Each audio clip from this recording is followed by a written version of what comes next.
approcher, la lumière est mon sauveur. Je ne crains rien. Il est mon rempart et mon ferme soutien. De qui pourrais-je avoir peur? Shalom. Nous avons aujourd'hui la croquette biblique numéro 139, tirée de Job au chapitre 15, versets 2 et 3.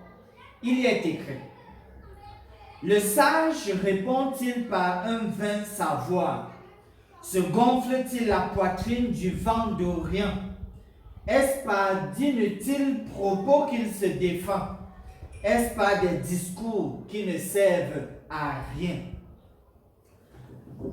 Le chapitre 15 est le début d'une nouvelle série de discours.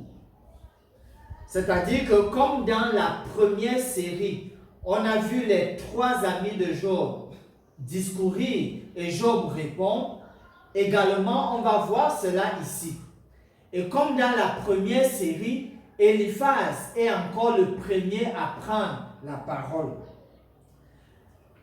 Dans le propos du jour, il estime que toutes les réponses que Job avait données aux reproches qui lui avaient été faits, alors que toutes ces réponses-là étaient vaines et inutiles. C'est-à-dire que Job a dû faire recours à un vain discours pour pouvoir se défendre. L'implication est donc claire. Pour lui, le savoir utilisé par Job pour répondre aux points qui ont été observés, ce savoir-là est totalement vain et inutile.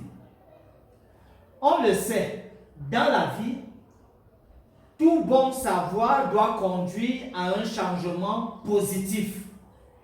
Savoir, c'est connaître afin qu'il y ait un impact positif, bien, sur le vécu quotidien. Dans l'évaluation que Job fait ici, l'évaluation que Eliphaz est en train de faire du discours de Job, on peut donc comprendre que sur le plan clinique, les médecins, les infirmiers ont besoin de bonnes informations pour pouvoir faire un bon diagnostic. Donc, ils ne doivent pas balayer d'un revers de la main ce que les malades disent, parce qu'ils doivent pouvoir tirer de la substance leur permettant de faire le diagnostic. Ça, c'est d'une part.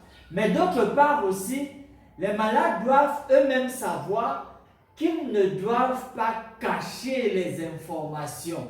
Parce qu'il y en a qui cachent les informations, qui ne disent pas tout. Et généralement, on sait techniquement que tout n'est pas dit au début. Il faut utiliser d'autres procédés afin de pouvoir tirer la substance.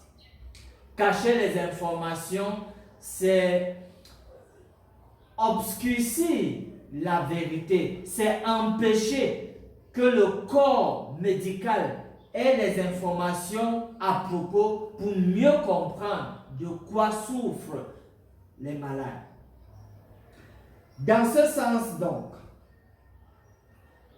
en guise de promesse, dans Osée au chapitre 4, le verset 6, il est dit: « Mon peuple périt faute de connaissance. » La Bible est un grand livre d'anthropologie pour comprendre l'être humain.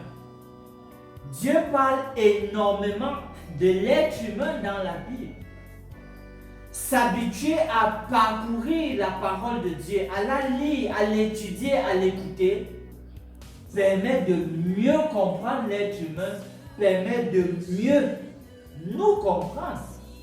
Comme on le sait par exemple, le cœur de l'homme est tortueux, dit la Bible. Et donc l'homme est complexe même à lui-même. On a donc besoin de s'attacher à notre Créateur. On a donc besoin de s'appuyer sur lui, non seulement pour mieux nous comprendre nous-mêmes en tant que malades, mais aussi mieux comprendre ceux qui souffrent autour de nous, à côté de nous. Plus on peut entourer ces personnes de tendresse et d'amour, mieux elles vont donner des paroles, dire des choses qui nous permettront de mieux les comprendre. Finissons par ce mot de prière. Dans ce monde de douleur profonde, nous venons à toi parce que nous croyons qu'aucune situation ne peut te dépasser. Nous te remercions parce que nous te connaissons comme le Dieu Tout-Puissant. Nous te soumettons tous les cas de maladie où tu désires nous utiliser comme des instruments de guérison. Puisses-tu bénir les médicaments donnés aux malades et entourer notre pratique des soins spirituels à leur endroit. Nous prions au nom de Jésus. Amen. Mon âme espère en l'Éternel, mon âme espère en l'Éternel, qu'un chant s'élève au Dieu du ciel, qu'un chant s'élève au Dieu du ciel, mon